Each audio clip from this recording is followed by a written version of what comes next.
Well, good morning. All right, Richard at one point wanted to start this at 7 o'clock, and I said, 8 o'clock is probably just about what we can all manage. And I just want to thank you all for being here. So some of you are new to this Energy Summit. What is the point of this? Well, this is our celebration of all forms of energy, all different types of companies. And we do celebrate our accomplishments. But I always leave you with homework at the beginning. Okay? You need to take on a paradigm on how you're going to listen to all these speakers for the next morning session. And the paradigm today is, what are the actions that I can take inside this new chaotic world that we're in California to move my project forward or pull the trigger and invest in Kern County?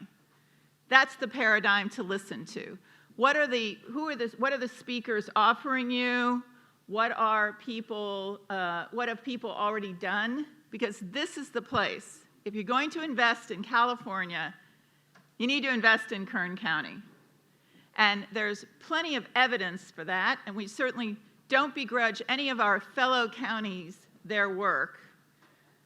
But I'm going to be sharing a few of the accomplishments that we've actually done here and what that means for the future here in California for energy.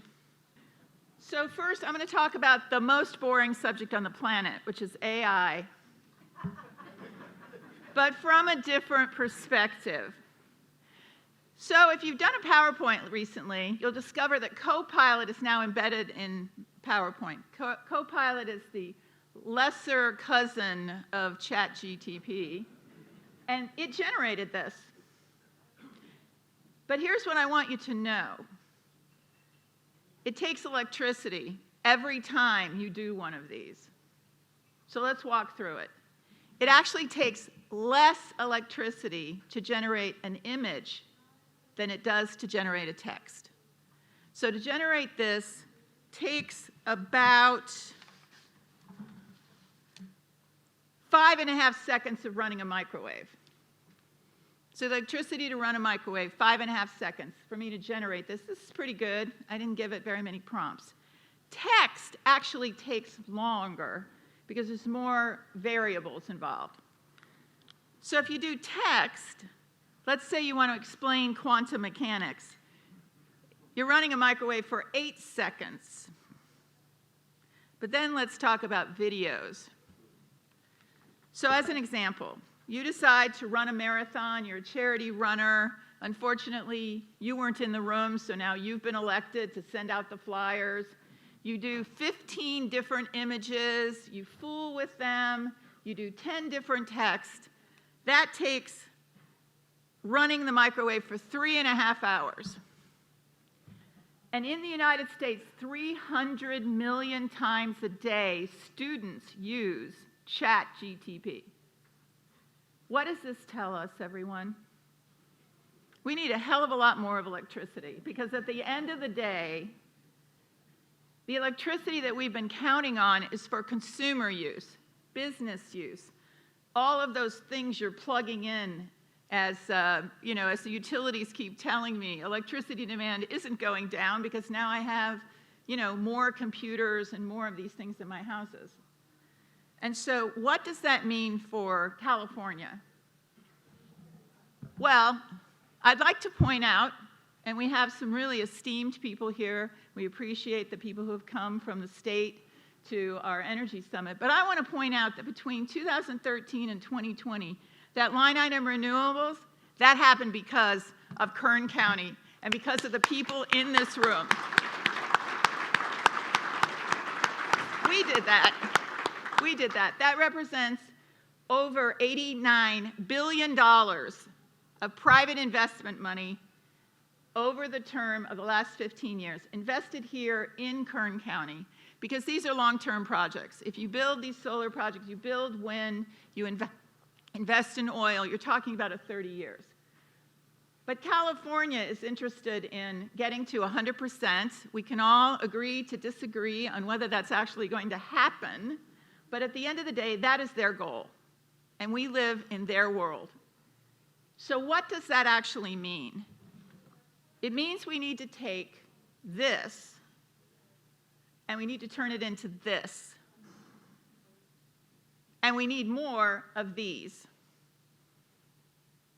And at the end of the day, we're actually going to need this. This is Petronova. There's only 2 in the United States, maybe 2 in the world. This is a gas natural power plant with carbon capture.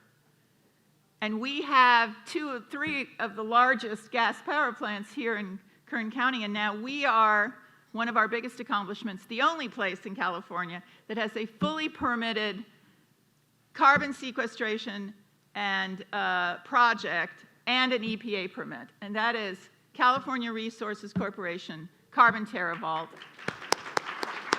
It is, to put it in perspective, it's 40 million, I don't know, we always argue, 46 million metric tons of capacity.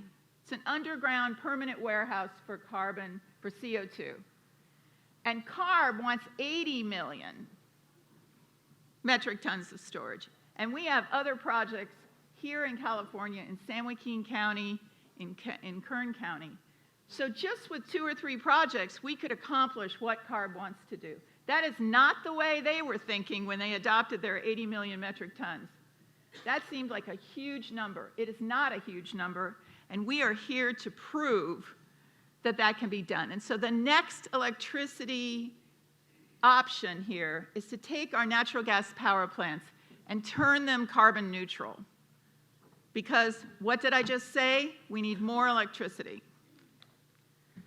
So why not do that? Why are we not building? Why can we not innovate? What stops us here in California? It's clearly not a lack of a will. It's really a whole list of things. It's, lack of consistent policy among all the different counties. There's differences of opinions about what to support. That alone drives a lot of industries crazy.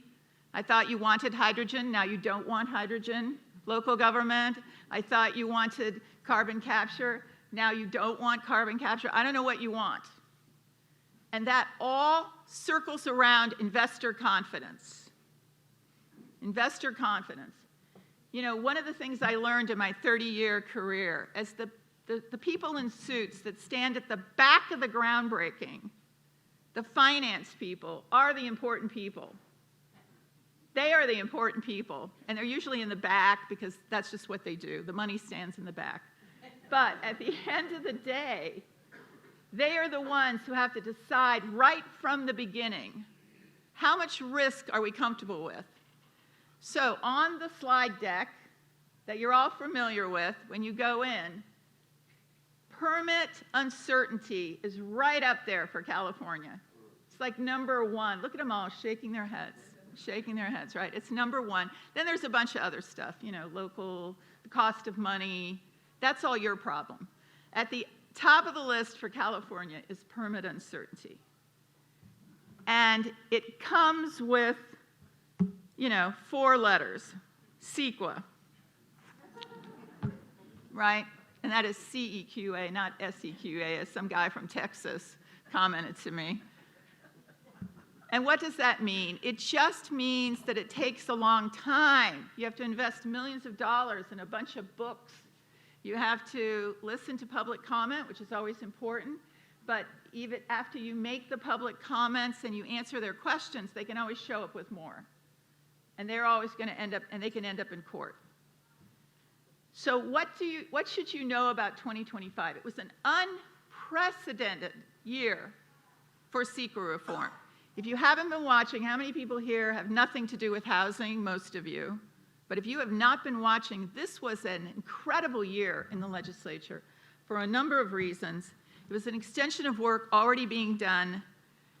There was a whole list of CEQA reform legislation that was actually adopted over the objections of many of the environmental groups. There are other environmental groups that supported it, and it streamlined, created new kinds of exemptions, essentially did the one thing that it's hard for us to do, which is to get a glimpse of CEQA reform, but we tiptoe around real reform until now.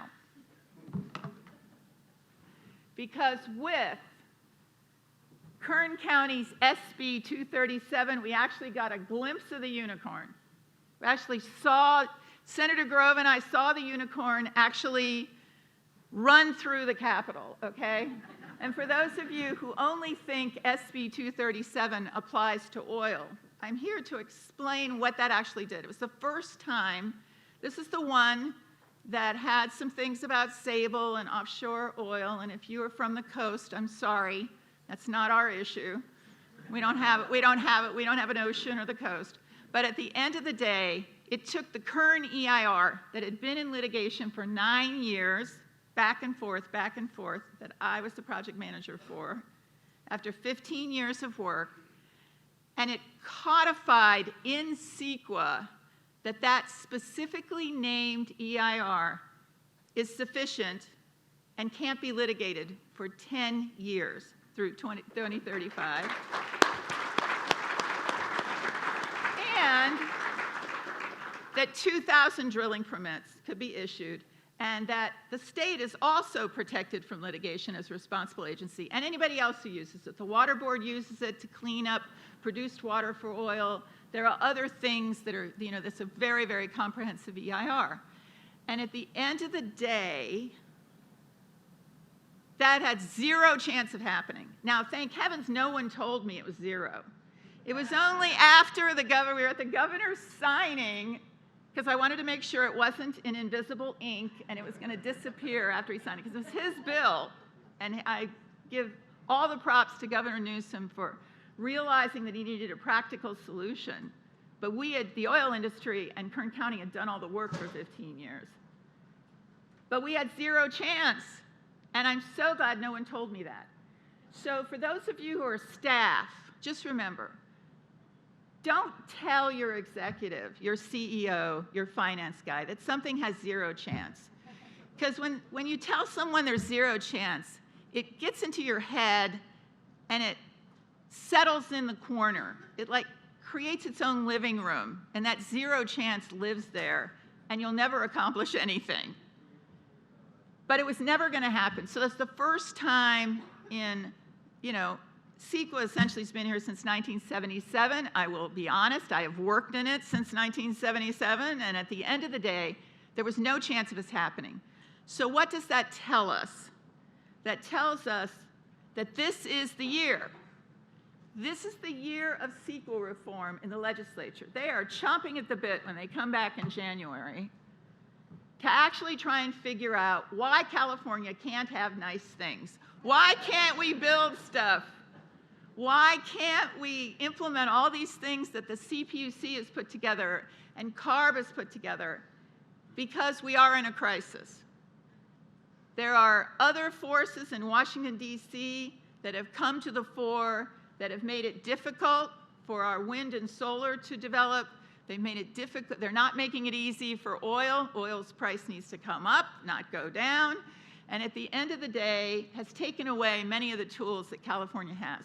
California is still committed to this. And remember, you live in California, you invest in California. Kern County has been successful because we figured out how to not necessarily align with Sacramento's goals, but be partners with them in having things be built and happen and have investors come. So this next phase is going to be about, for this next session, what are the CEQA things that we could do? Why are we doing a massive environmental impact report for the 100th time on big solar? I literally, without even an EIR, could probably write by hand the 88 conditions that you need to put on a 5,000-acre solar project. If anybody wants to bet me, I'll take you up outside. And so the question is, why have I had to do hundreds of EIRs on this? Why are we holding up geothermal solutions of using depleted oil fields for geothermal energy? Where's Mike? Is Mike here? There you go. Why are we doing that? It's because CEQA is a hammer. It's not a scalpel. It's just a hammer. And I am asked repeatedly, I am honored that people in Sacramento think I know something. I do appreciate that in my own narrow little world. And so they ask me, how can we streamline things? Okay, it's not hard to look at public comment is the important part of CEQA. That's the important part. The rest of it, the good, the bad, the ugly, the disclosure and all of that, you can do in a more truncated way. And you don't have to re-engineer every single thing just because someone brings up a comment. And that's probably the thing that drives engineers crazy. Okay, there's comments and then there's comments. So at the end of the day, this is the year. You all inside your industry need to be thinking about practical CEQA reform. And it's actually, are people here familiar with what Cal Chamber has done? Anybody here? Oh my gosh, you have to go look at this.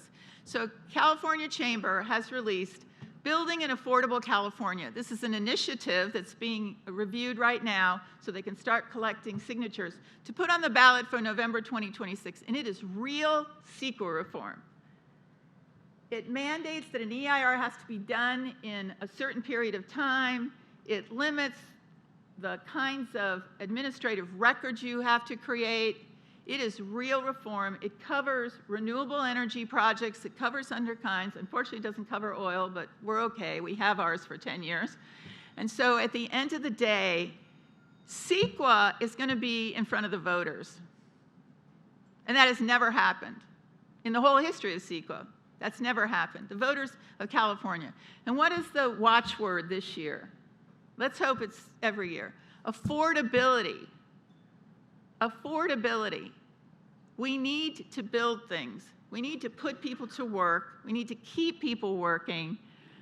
But we also need to have those things be affordable. So why was SB 237? What was the point behind that? You know, besides the fact that Kern County has oil, it's that there are refineries that depend on in-state oil. And for 3 years, while the Kern EIR was on hold, as I fixed it for the third time is the charm, to recirculate and readopt this ordinance. There was not enough in-state crude to keep the San Joaquin pipelines going for refineries in the south and the north. And when that pipeline gets to a certain point, it goes down. And we only have 15 days of gasoline storage in California. And I did say it properly, days. If one more refinery goes down, we only have 15 days of gasoline. I know, this is like serious stuff here, okay? We're talking 1970s odd and even license plates. Anybody over here as old as me? Anybody remember waiting in line? Thank you, waiting in line to get your gasoline in the 70s. So I just want to acknowledge Vice Chair Siva Gunda, who is a brilliant and long-suffering in the trenches of trying to figure out, you know, how to help the refineries, how to help the oil industry, what is the truth about all of this. And so, yes, we can import oil, but I don't know if you've noticed that internationally we have some problems, right, in various places that we import oil from. And we, you know, appreciate Chevron's work in bringing oil in. We appreciate Chevron who's here and their work in refining. But we need in-state production. And we had a solution, which is the most environmentally protective, no net increase in air, 88 mitigation measures that ensure that our oil drilling, our oil abandonment, and everything that we do here in Kern County is environmentally protective. This is a breakthrough. This is a breakthrough. Now, people have asked me, does this mean everything's great between Kern County and oil and the governor? Remember, I don't speak for Kern County anymore. That's why I can talk like this, okay? I'm retired. I can, the board said, no, we'll agree with what you said, but they don't have to, right? I don't speak for them anymore. But at the end of the day, no. What we are is dating. We're dating. The oil industry is dating right now. It's like being matched with someone and we're trying to find out, are they really crazy? Are they really okay? And, I really, that's how I liken it. We're still trying to, people keep talking about, trust. Okay, trust involves talking, and there's been no talking with the oil industry for many, many, many years. They've been cut out of the conversation. So what are the points that we have for 2026? One, CEQA reform could literally be on the table. And the thing to remember if you're a member of an industry is don't cut out local government. That's not CEQA reform. That's just your annoyance at local government. All right? Don't take away their property taxes. Don't take away their sales tax.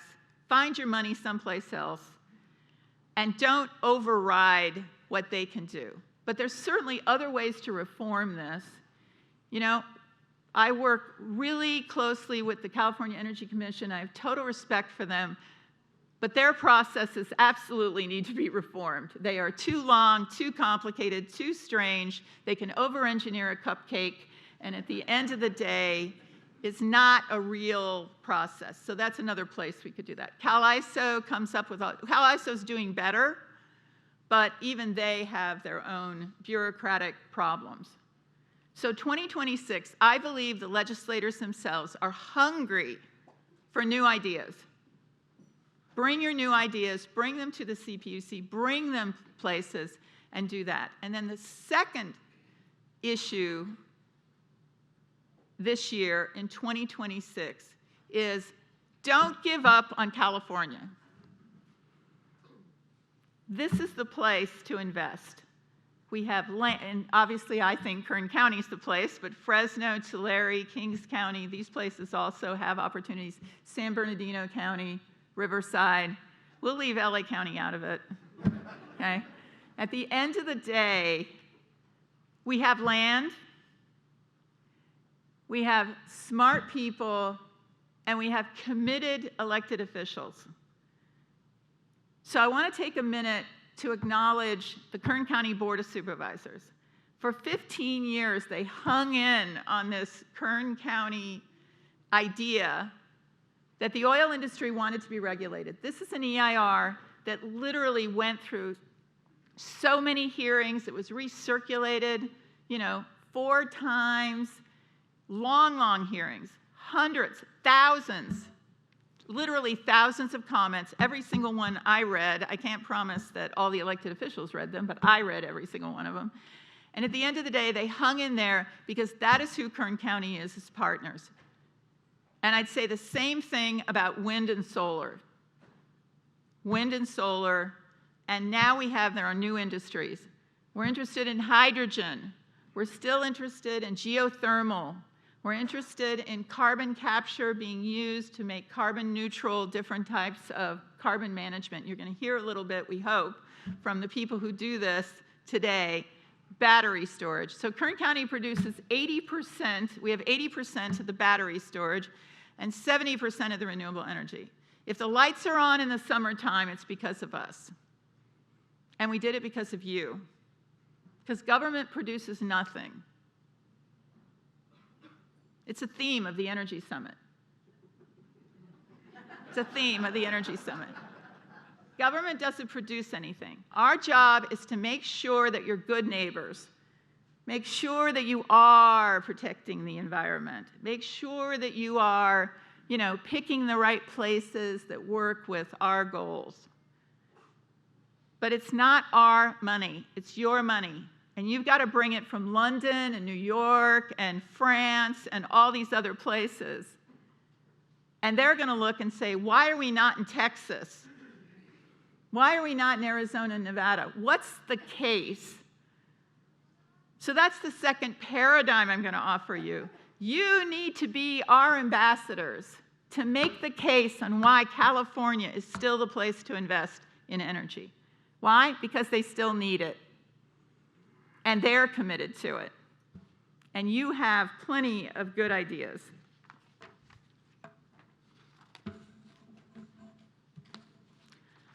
And so I'm going to leave you with some really good quotes about crisis. So the basic function, Milton Friedman said, was develop alternatives, and then you kind of hold on to them and you wait for the crisis. And here's the point. Never let a good crisis go to waste, and that's what we have right now. We have all the pieces aligned for our legislators and others to take seriously the challenges that they have. This is the moment, 2026. Now, I just want to tell you, that's a long process, because we're in the second year of a 2-year cycle, I think. Does anybody here who knows it better than me? And so at the end of the day, don't count on that. Count on that for 2028, 29. For 2026, get your projects submitted. Move your projects forward. Hire people who can help you think through all the different ways that you could make these things happen. And when local government, wherever you are, says, I need it on purple paper, stop arguing. That's my tip. Okay, it doesn't cost you any more to put it on purple paper, which is a joke about, you know, we ask you to do something like redo it, like put it in this kind of binder, and sure enough, they'll put it in something else. They'll throw it in a box and they won't 3-hole punch it. Pay attention and move it forward. Move it forward. So, where does this leave us?